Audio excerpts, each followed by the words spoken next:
Joe Confer Toyota BMW presents Forecast First from WTAJ. Thanks for joining us this evening. I'm meteorologist Joe Murgo. A lot of clouds in places, but still the Doppler clear. And we are going to have a partly to mostly cloudy sky through the overnight hours, but enough breaks toward morning that some of us will get into the upper 20s to the lower 30s. We'll rebound for tomorrow. Some sprinkles will move in by the end of the day. More on that coming up. WTAJ News at 11 starts now. Tonight on WTAJ News at 11, a former Penn State football trainer files a lawsuit against the university. We'll show you why he says he was forced to leave his position. A fuel leak in Huntington County is concerning residents. And a local mental health center is at risk of shutting down. Find out why several families are saying this would disrupt their lives. Live from your news leader, this is WTAJ News at 11. Good evening. Well, tonight we continue to follow the case about a fuel leak in Huntington County. Crews have been on the scene working to repair the problem since Monday. An estimated 27,300 gallons of fuel spilled into the wooded area just off Mountain Road. Laurel Pipeline Company, LP in Penn Township, owns that line and confirmed the amount that spilled. We're told the fuel consists of refined petroleum products. Officials have been notifying residents at their homes of possible water contamination and testing. Our David Kaplan spoke to residents about their concerns and the pipeline company about what people should know. David? A Marklesburg resident I spoke to said she's so concerned about the gas leak she's thinking about moving. However, the gas company says from what they know right now, everything is okay for residents.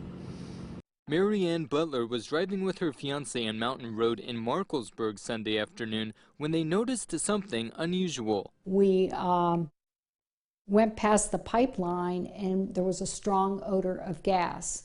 We didn't think much of it because at that time we just felt they were working. It was a gas leak 2 miles up the hill. Since then, the gas company, Laurel Pipeline Company LP, has been collecting spilled gasoline and disposing it at a hazardous waste site. They've also taken samples of the water. Tracking any potential for contamination.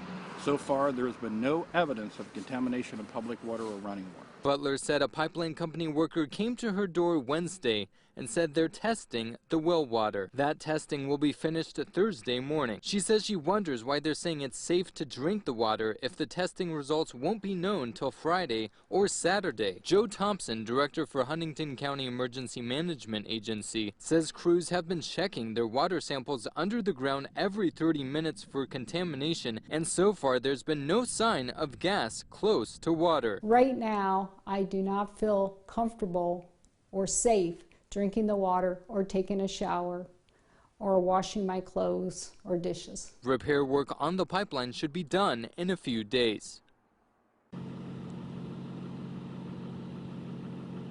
Nearby residents can call a hotline number you can see right now on your screen. There you'll have questions answered like where you can get bottled water and have any other questions answered. In Marklesburg, Huntington County, David Kaplan, WTAJ News. Crisp and cool out there with David. For a check on your weather tonight, let's throw things over to Chief Meteorologist Joe Murgo. All right, Joe, for the morning, do you expect it to be cloudy again? Well, some places yes, some places no. That's a tough question because right now some places have cleared up. Other places are still cloudy. It is still cloudy in Bedford right now. Here's the view with our ITG Skynet camera. And we do have some breaks in the clouds in the far eastern part of our viewing area. And we'll have some breaks in the morning.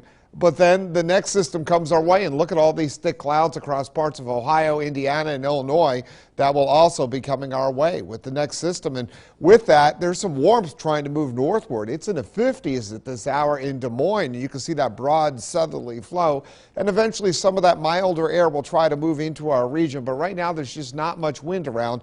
Another reason why the clearing just isn't going to be that fast. Temperatures right now, 32 in St. Mary's, 37 in State College, 40 in Altoona, 40 in Bedford. Our future track shows a lot of breaks in the clouds. It's a little optimistic here early tonight. Now, there will be some breaks in the clouds in more spots near and east of I-99 later on tonight.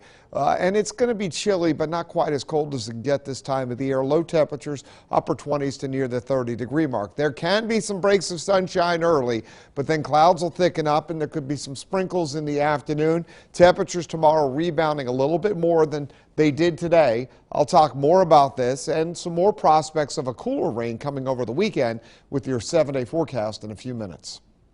Thanks, Joe.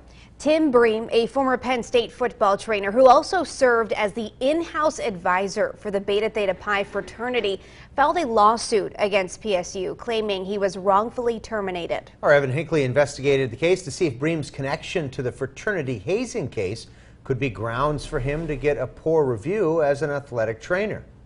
In a lawsuit filed this week, Tim Bream says he had to resign from Penn State because conditions were too intolerable. He says this is grounds for a wrongful termination suit because of how he was treated. No specific examples of treatment are cited in the suit, but legal analyst Tony DeBoof told us examples of what he would have had to experience. Making him do a job he's not qualified for, or by cutting his salary to, almost nothing. According to Bream's lawyer, his salary was almost cut in half, but it's unknown how much he was initially making. A main point in the lawsuit suggests that Bream was given good reviews before the night of Timothy Piazza's death. But after that, the university cited his alleged conduct that night, where they feel he didn't use good judgment, and that was reason to give him a poor review. Bream feels his review as a trainer should have nothing to do with what happened in the fraternity hazing case. But DeBoof says his administrative status meant he could be held responsible. But he also held the position of Associate Athletic Director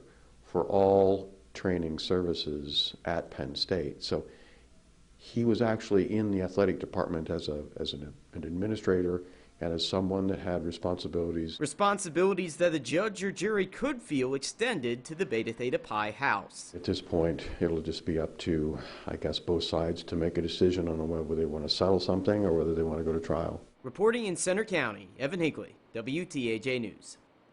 A lawsuit between Penn State and the Second Mile, which was founded by Jerry Sandusky, has been dismissed. Court paperwork did not give a specific reason for the dismissal, except that it was voluntary. The lawsuit originally was filed to see if the Second Mile was liable for paying money to Sandusky's victims.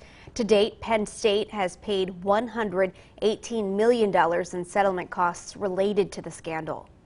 Well, 2 state centers for people with severe intellectual and developmental disabilities are fighting to stay open, including a center in Evansburg. A bill passed by the state Senate this week put the closures on hold. Over the past 20 years, the number of people that are cared for at the state centers dropped by 70%. The Wolf administration's goal is to move most, if not all, residents to group homes or other community settings. Several families are worried, though, that these group homes can't handle or won't admit patients with more severe disabilities. It was not possible to mainstream him. He has too many behavior issues. And he can be a danger to himself and to others. They are eliminating the only form of care that works for severely autistic adults. And there's a tsunami of them coming. The bill now goes to the House. It would not stop the closures, but delay them and place conditions on possible closures. Today, a group called the Heartwind Foundation announced plans to open a new hospice facility in Blair County. Instead of providing hospice services in a home, nursing home, or hospital, the new hospice service would care for patients in a separate facility. Those behind the project say it would cost $4 to $5 million to construct. They hope to raise $2 million from the community and investors. The new facility would have 12 to 16 beds.